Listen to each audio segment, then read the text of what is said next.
Summer was hot and long in the Middle Ages. Without fans or cool air, people still found ways to stay cool. They used simple tricks that helped them handle the heat and get through each day.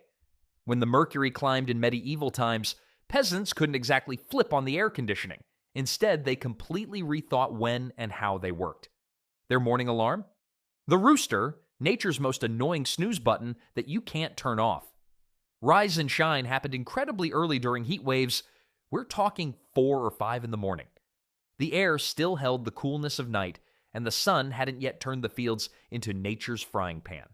If you think getting up for an 8 a.m. class is rough, imagine waking up at 4 a.m. without coffee. By starting so early, they could tackle the most physically demanding chores before the day turned brutal.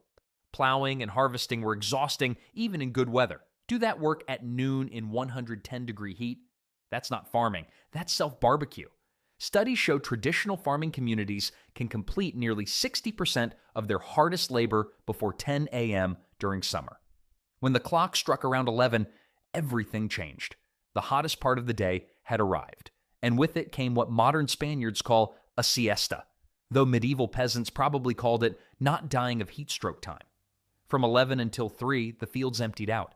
This wasn't laziness, it was survival. Instead, peasants retreated to the coolest spots they could find. Finding the perfect shady spot was basically medieval air conditioning, except you had to chase the shadows as the sun moved. During these midday breaks, women might spin wool or prepare cool meals. Men might repair tools or weave baskets. Children might collect water from the well, a chore that medieval parents could pitch as, at least you get to stand by the cool well while the rest of us sweat indoors. The medieval peasants' understanding of daily temperature patterns was remarkably accurate. Generations of experience had taught them exactly how the day would unfold. The Weather Channel would have had 0 viewers in medieval times. Everyone was already a weather expert by necessity. Around 3 or 4, as the worst heat began to ease, peasants emerged for a second shift of work. These later hours were for less strenuous activities, feeding animals, gathering eggs, or preparing the evening meal. This schedule wasn't a cultural preference.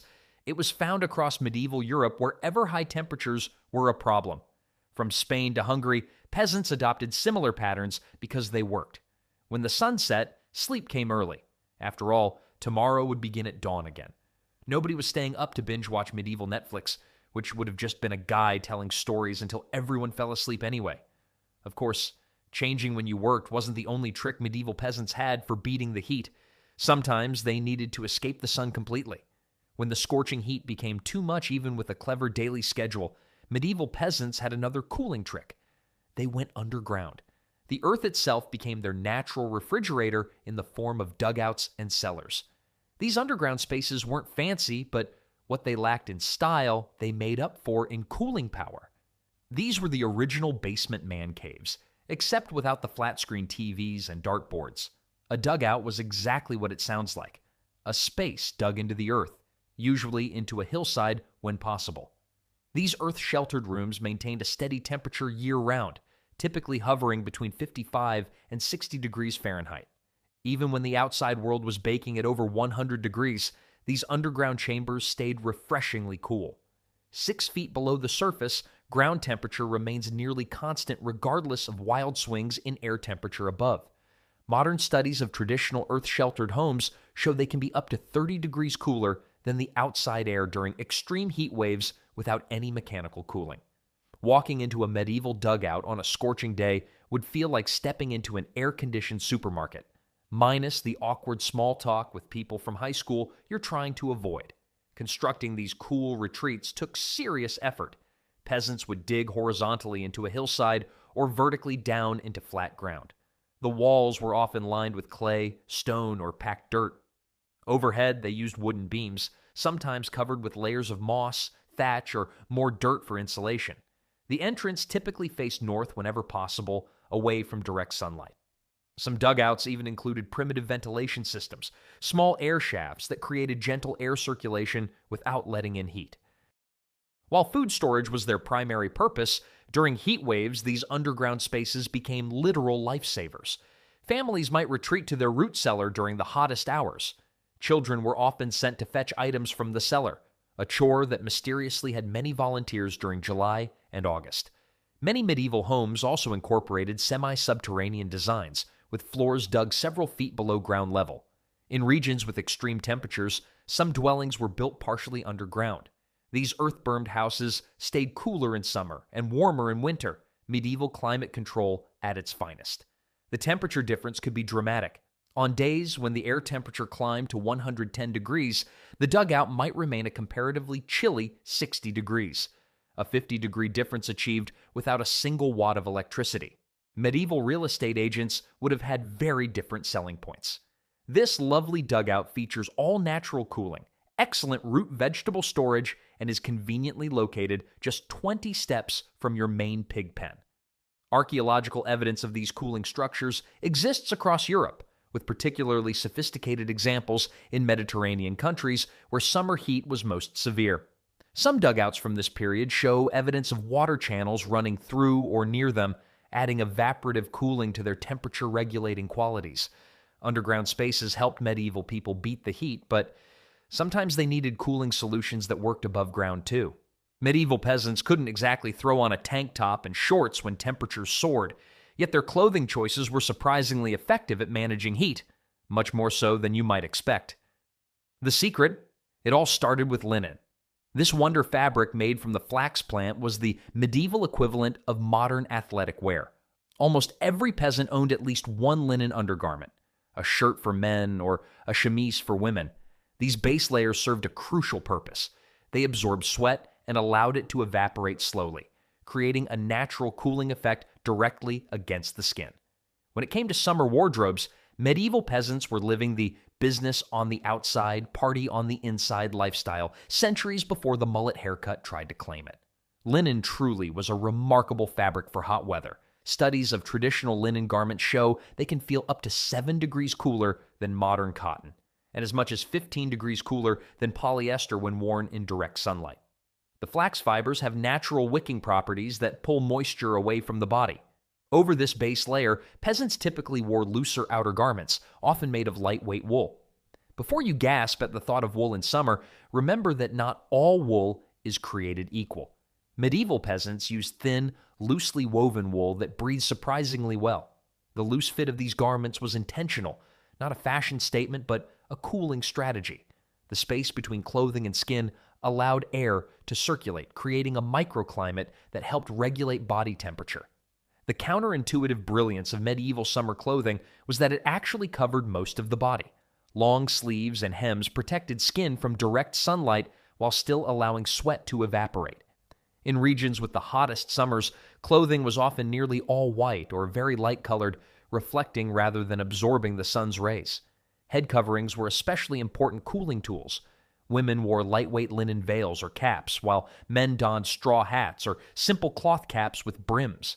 Medieval peasants knew what modern dermatologists keep telling us: a good hat is worth 10 bottles of sunscreen, especially when your sunscreen options were basically olive oil or nothing.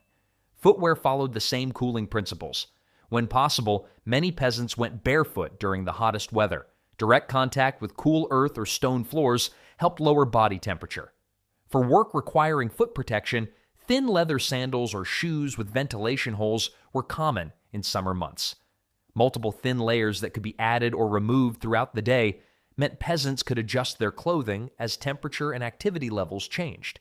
This modular approach to dressing is something modern outdoor enthusiasts still use for temperature regulation. Imagine a medieval fashion influencer. Today's summer look features my favorite twice-bucked linen chemise paired with my artisanally loose-woven wool kirtle. Don't forget to subscribe to my illuminated manuscript for more hot weather tips. Medieval clothing choices showed remarkable ingenuity in managing heat. But fabric and fashion were just one piece of the survival puzzle. When the temperature truly soared, peasants turned to other clever strategies that made all the difference. Beyond schedules, dugouts, and clothing, medieval peasants developed specific habits that helped keep their bodies cool during extreme heat. These everyday techniques required no special tools, just an understanding of how the human body responds to temperature. One of the simplest yet most effective cooling habits was controlling movement. During the hottest parts of the day, peasants deliberately slowed their pace. Fast movements generate internal heat, while moving slowly reduces the body's heat production by as much as 30%. You could always spot the newcomers to a medieval village during a heat wave. They were the ones hurrying through tasks while the locals moved like they were swimming in honey. The way peasants positioned themselves was equally important. They frequently sat directly on cool surfaces like stone floors, packed dirt, or clay tiles. Direct contact with these cooler materials allowed body heat to transfer away through conduction, a process much more efficient than air cooling. For immediate relief, medieval people used wet cloths strategically placed on pulse points, especially the wrists, neck, and temples. Modern cooling research confirms that these specific body locations cool blood most effectively. A wet cloth on the neck can reduce core body temperature by nearly 1 degree in just minutes. A medieval mother applying cool cloths to her children's wrists during a heat wave was essentially using the same cooling technology as those fancy 21st century cooling wristbands, just without the marketing budget. Medieval people also mastered the art of finding and creating shade. They carefully mapped mental routes through their villages that maximized shade coverage. Pathways between buildings, under overhanging roofs, and beneath large trees became high-traffic areas during hot days. Breathing techniques played a role too. Medieval workers often practiced breathing through the nose rather than the mouth during hot weather. Nasal breathing humidifies and cools incoming air more effectively than mouth breathing. Going barefoot was common during extreme heat. This allowed direct contact with cooler ground surfaces and eliminated the heat trapped by footwear. For those working in fields or on rough terrain, thin sandals were removed whenever possible during rest periods. Knowledge of cooling routes and locations became valued community wisdom. Certain spots earned reputations as the coolest places in a village, often located where underground water ran close to the surface or where natural terrain features created consistent breezes. Medieval villages had their own cool kids table. It was literally wherever the temperature happened to be lowest that day. The accumulation of these small habits created a comprehensive approach to body cooling that required no technology beyond careful observation and generational knowledge. Medieval peasants might not have understood the thermodynamics behind their cooling techniques, but centuries of trial and error had perfected methods that worked remarkably well. These physical habits were just one part of a complete medieval cooling system. Beyond how they moved their bodies, peasants had additional clever tricks up their sweat-soaked sleeves. What you eat and drink can make you feel hotter or cooler, and medieval peasants knew this fact very well. Their food and beverage choices during heat waves weren't just about taste or hunger, they were strategic cooling decisions. Let's start with their drinks, because staying hydrated was just as important then as it is now. But medieval peasants couldn't just open the fridge for an ice-cold beverage. Instead, they relied on several clever alternatives. Small beer was a summer favorite across medieval Europe. Don't let the name fool you. This wasn't the strong stuff that got you drunk. Small beer was a very low alcohol drink, often less than 1%, brewed quickly and consumed while still young. During hot weather, it was kept cool in underground cellars or deep wells. The slight fermentation made it safer to drink than plain water from questionable sources, while the low alcohol content meant it hydrated rather than dehydrated the body. Medieval small beer was basically their version of sports drinks, minus the neon colors and million-dollar celebrity endorsements. Even more refreshing was pasca, a drink made from water mixed with vinegar and herbs like mint or sage. This ancient cooler dates back to Roman times and remained popular throughout the medieval period. The acidity from the vinegar helped prevent harmful bacteria growth, making it safer than plain water, while the slight sourness created a sensation of coolness on the tongue. Studies of traditional cooling drinks show that diluted vinegar beverages can create a cooling sensation that lasts up to 15 minutes after drinking. Many peasants also collected morning dew to drink. A surprisingly smart move. Water collected from plants just before dawn was naturally cool and relatively clean compared to stagnant water sources. Dew collection was often a task given to children, who would go out very early with clean cloths to wipe dew from large leaves, wringing the moisture into containers. For those near clean water sources, medieval people would submerge sealed clay jugs of drinking water in flowing streams, creating a natural cooling system that kept water 10 to 15 degrees cooler than the air temperature. Clay vessels themselves helped with cooling through evaporation. As small amounts of water seeped through the porous clay and evaporated from the outer surface, the contents inside stayed cooler. When it came to food, medieval peasants naturally gravitated toward cooling options during heat waves. They avoided using cooking fires during the hottest hours, which would have turned their small homes into ovens. Instead, they prepared dishes in the cool early morning hours that could be eaten at room temperature later. Cold soups made from pureed vegetables, stale bread, and herbs were common summer meals. These weren't just convenient, they were genuinely cooling to eat. Cucumber, sorrel, and borage were favorite ingredients for their naturally cooling properties. Medieval medical texts specifically recommended these foods for cooling the blood during hot weather, and modern nutritional science confirms these plants contain compounds that can create a cooling sensation. The medieval version of meals in minutes was grabbing cold pottage that had been sitting around all day. No microwave needed. It was already at the perfect temperature of not going to make me any hotter. Preservation techniques adapted during hot weather too. Summer cheeses were made smaller and less aged than winter varieties, requiring less salt and resulting in a higher moisture content, more hydrating during hot weather. Fruits like berries and early apples were often crushed and strained, then mixed with a little vinegar or whey to create refreshing fruit drinks that would keep for several days without spoiling. Spices played a surprising role in medieval cooling strategies. While we might think of spicy foods as warming, medieval people consumed certain herbs and spices specifically for their cooling effects. Mint was the cooling champion, added to everything from drinks to desserts during hot weather. They also used fennel seeds, coriander, and rosewater, all believed to cool the stomach according to medieval medical texts. Medieval herb gardens were like their pharmacy, grocery store, and air conditioning system all rolled into one. Meal timing changed during heat waves as well. The heaviest meal of the day would shift to either very early morning or late evening when temperatures were lower. During the hottest part of the day, people ate light, moisture-rich foods that required minimal digestion, as they correctly observed that heavy digestion generates body heat. Food and drink were just part of the cooling puzzle.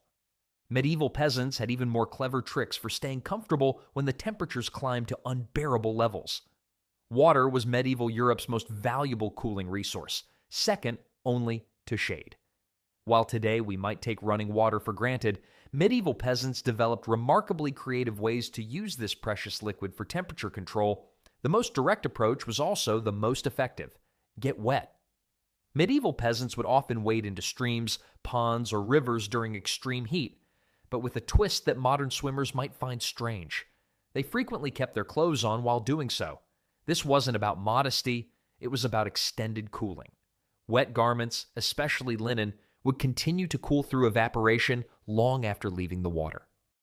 Records from several medieval heat waves describe entire villages spending midday hours partially submerged in nearby waterways. In regions where natural water bodies weren't available, communal cooling pools were sometimes excavated specifically for summer use.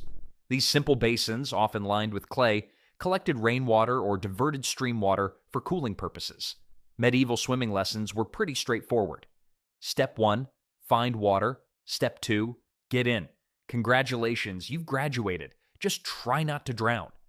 For those who couldn't leave work to take a dip, a quick head or foot dunking provided targeted relief. The head, feet, and hands lose heat faster than other body parts due to their extensive blood vessels close to the skin. Medieval workers would often keep a bucket of water nearby just for occasional hand or foot immersion. Wet cloths were another universal cooling tool. Testing of traditional cooling methods shows that a damp cloth at the back of the neck can lower perceived temperature by up to 8 degrees. Medieval peasants would drape wet cloths around their necks or over their heads, refreshing them whenever they dried out. Drawing water from deep wells was another cooling strategy with dual benefits. Well water pulled from depths of 30 feet or more maintains a constant cool temperature of about 55 degrees year-round. Not only was this water refreshing to drink, but the containers themselves became cooling tools. Getting assigned to water fetching duty during a medieval heat wave was like winning the lottery. Oh no, I have to go to the cool, shaded well again. What a terrible chore. Home cooling relied heavily on water too. One widespread technique involved hanging dampened cloths over doorways and windows. As breezes passed through these moistened barriers, the air was cooled through evaporation. This primitive evaporative cooling could drop indoor temperatures by several degrees in dry climates. Clay water containers played a dual role in home cooling. Unglazed clay pots allowed small amounts of water to seep through and evaporate from the outer surface, cooling the remaining water inside. These porous vessels were often placed at strategic points around living spaces to create cool microzones within a home. Some medieval homes in hotter regions incorporated architectural water features. Shallow water channels might run along the perimeter of a main room, slightly cooling the air through evaporation. In more sophisticated dwellings, these channels might even connect to an external water source, creating a constant cooling flow throughout the living space. Floors were sprinkled with water multiple times daily during extreme heat, with the evaporation providing additional cooling. Sleeping mats and beds were sometimes dampened before use, though only enough to cool without becoming uncomfortably wet. In communal areas, shade and water combined to create cooling zones. Trees that cast dense shade were often chosen as sites for community wells or water storage, creating naturally air-conditioned gathering spots. For outdoor work that couldn't be paused during heat, water-soaked canopies would be erected to provide both shade and evaporative cooling. Medieval pest control and cooling were sometimes achieved simultaneously. The same water sprinkled on floors for cooling would also keep down dust and discourage insects. Talk about multitasking. Medieval water cooling techniques weren't just clever, they were surprisingly effective. Modern recreations of these methods show they can reduce perceived temperature by 15 degrees or more in hot, dry conditions. These water-based approaches, combined with all their other cooling strategies, made surviving even the most extreme heat waves possible without any modern technology. The medieval toolkit for beating extreme heat was remarkably complete. From dawn to dusk scheduling to underground retreats, from specially designed clothing to strategic body cooling, from carefully chosen foods to creative uses of water, medieval peasants had assembled a comprehensive heat survival system through centuries of practical experience.